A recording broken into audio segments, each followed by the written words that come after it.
I made this recently as a gift for somebody, so I thought to share the process with you guys.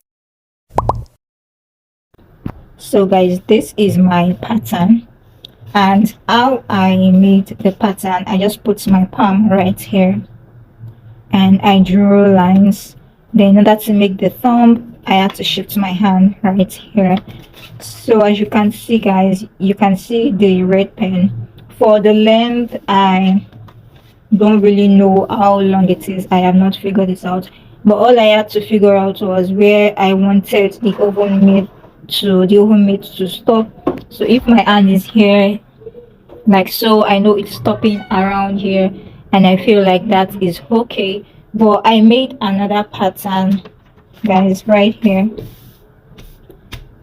so I just added some inches right here, and I feel like the thumb should be part of the main mitt, so it is attached right here, but every other thing is the same thing. I hope this helps. If you want me to make a PDF version, let me know, so I will put it down in the description box below. Maybe a PDF version would have been available by the time you are watching this video. So guys, let us make this.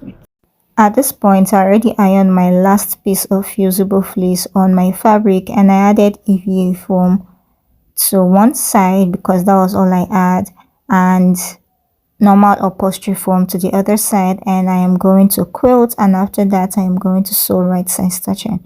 For the lining, I had no interfacings. I am going to sew right side stitching, but I'm going to leave an opening by the side. Okay, so remember I said there are no seam allowances on the pattern, so you are going to cut and add your preferred seam allowances. Okay, now guys, for this tutorial or for this oven mitt, I used all of the wrong stuff. Okay, I had no fusible fleece left. I only had little, so I used it, and I had no pattern or any other insulated item in order to make the oven mitt, so I had to use what I had in the house. Okay, so I am done quilting the main panel and sewing them right sides together, including the lining panel. So I am just trimming the seam allowance, and after trimming the seam allowance, I am going to notch my curves.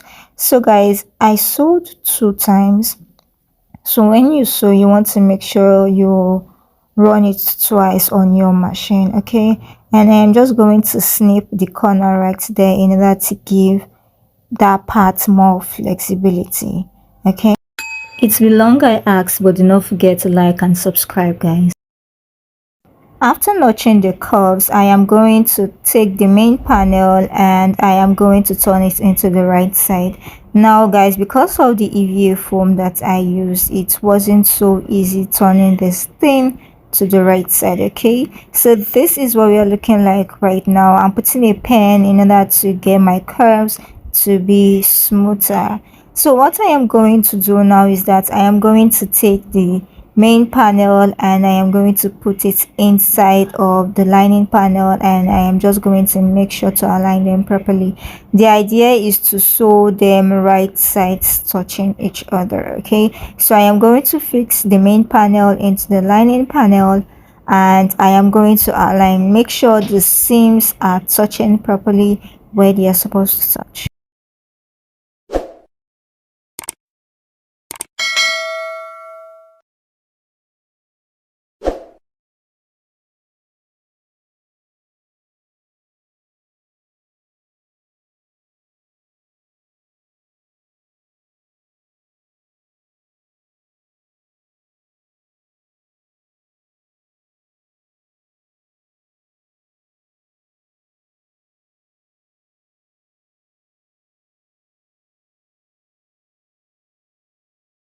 When I'm done pinning, I am going to sew all around right by the fusible fleece. If you notice, you'll see that I made the EVA foam shorter and the upholstery foam shorter because it is stiffer. Okay, and I don't want to get it in my seam. Now I am just pulling the main lining or the main panel to the right side through the opening. Guys, you are supposed to be ironing as you go, but everybody knows my story, and in this part of the world we usually do not have light, so I was not able to keep ironing. That was why I had to like cut and fuse my fusible fleece off camera, because immediately there was light I had to like quickly do it. So I am just going to sew the opening on the lining shut, and I am going to put my lining inside the main panel. I am going to arrange, then I am going to turn the lining to the right, the main panel rather, to the wrong side. This was another struggle because of the EVA foam. But if you have a free arm sewing machine, you don't need to turn to the wrong side. The idea is to be able to top stitch through the right side of the main panel. But before doing that, I am going to bring my ironing pad and my iron, and I'm just going to do a little bit of ironing in order to keep my lining in place. Thank God there was light at this point.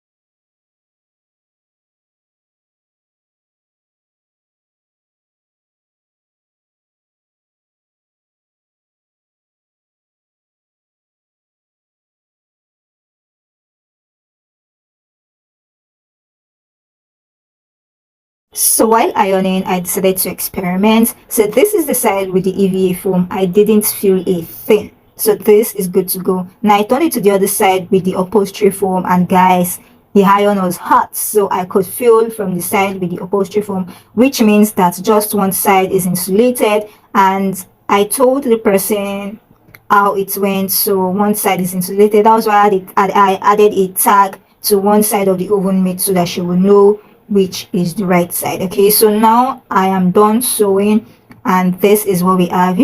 All you have to do now is iron with steam, and you are good to go. I made a matching apron. If you love to see how I made it, watch the next video and let me know what you think about this DIY in the comment section.